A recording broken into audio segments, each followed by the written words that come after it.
Have you ever looked up at a storm, heard the crash of thunder, and felt a primal sense of awe? What if I told you that ancient peoples saw something more than just weather in those dark, roiling clouds? What if they saw a titanic battle between gods and monsters, a war in the sky that decided the fate of the world below? Today, we're diving deep into one of the most epic and enduring legends of the Americas, the ancient war between the mighty Thunderbird and the great horned serpents. Across North America, from the Pacific coast to the Great Lakes, and down into the deserts of the Southwest, countless Native American tribes share stories of this monumental conflict. They speak of an immense, powerful bird, so large its wingspan could block out the sun.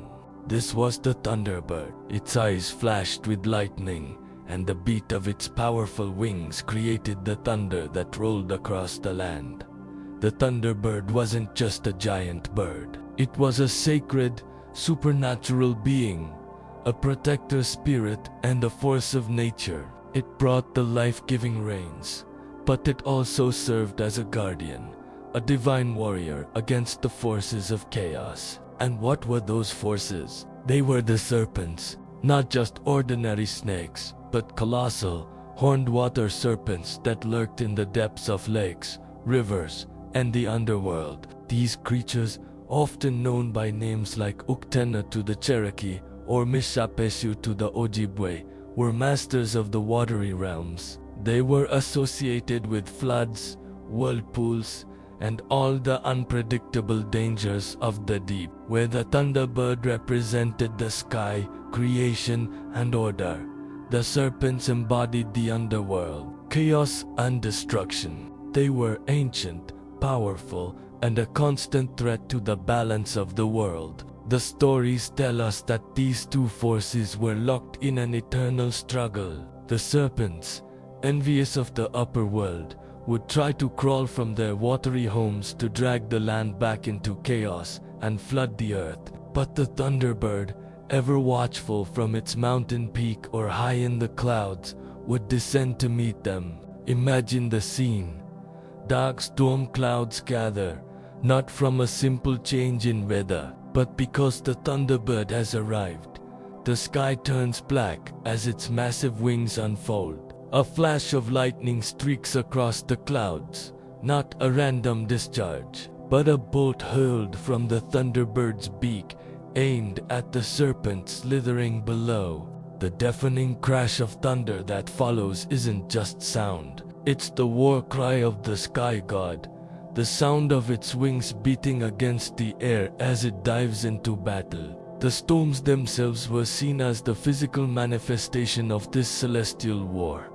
The lashing rain was the spray from their cosmic struggle. The winds were the currents, stirred by their movements. For the people on the ground, a severe thunderstorm wasn't just something to take shelter from. It was a front row seat to a battle of mythical proportions. They would look to the sky and see the flashes of light as the Thunderbird struck its foe, and hear the roar of the heavens as the battle raged. They knew their protector was fighting for them, keeping the destructive power of the underworld at bay.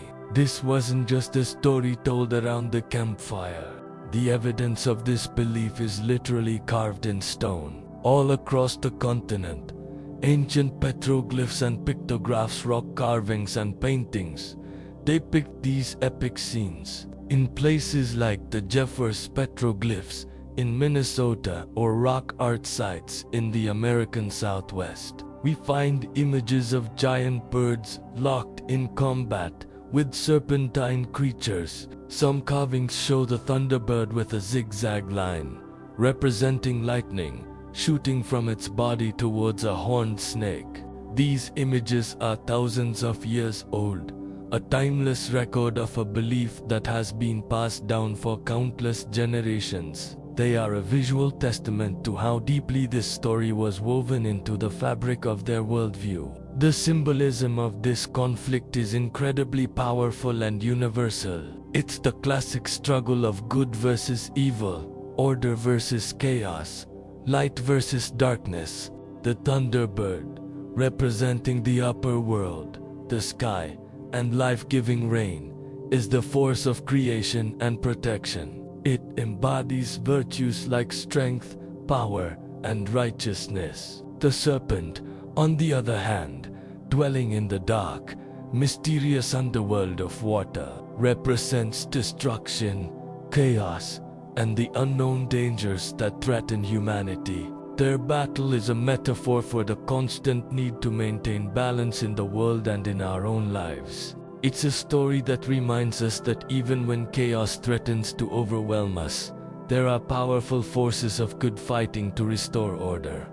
So where did this incredible story come from? Some scholars believe it could have roots in real, observable natural events from a prehistoric past. Imagine our ancient ancestors witnessing a massive thunderstorm over a large body of water. They see lightning strike the water, followed by immense turbulence. Without a scientific explanation, it's easy to see how they might interpret this as a sky creature attacking a water creature, or perhaps the myth has even deeper origins. Could the Thunderbird legend be a preserved cultural memory of giant prehistoric birds that once soared the skies of North America, like the Terratons, massive condor-like birds with wingspans of over 12 feet? While they weren't supernatural, their sheer size and power could have easily inspired legends of a divine protector. Similarly,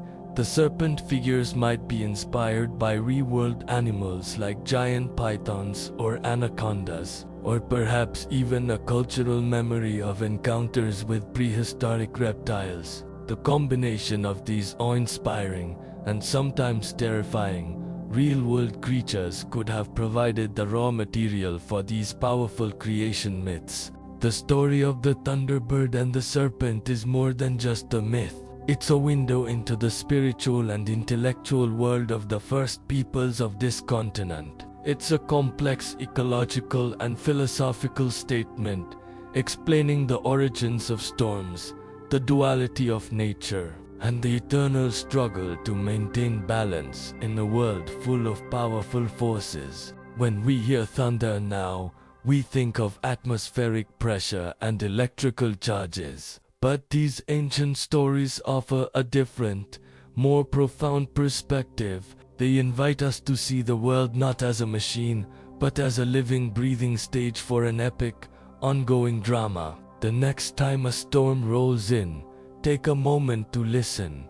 Don't just hear the rumble of thunder. Listen for the beat of giant wings. Watch the flashes of lightning and imagine the piercing gaze of a protector. You might just feel the echo of that ancient, celestial war, a battle that has raged in the skies and in the human imagination for millennia. Thank you so much for joining me on this journey into myth and legend. If you enjoyed exploring the war between the Thunderbird and the serpent, please hit that like button and subscribe for more deep dives into the stories that shape our world. Let me know in the comments what other myths you'd like to uncover. Until next time, stay curious.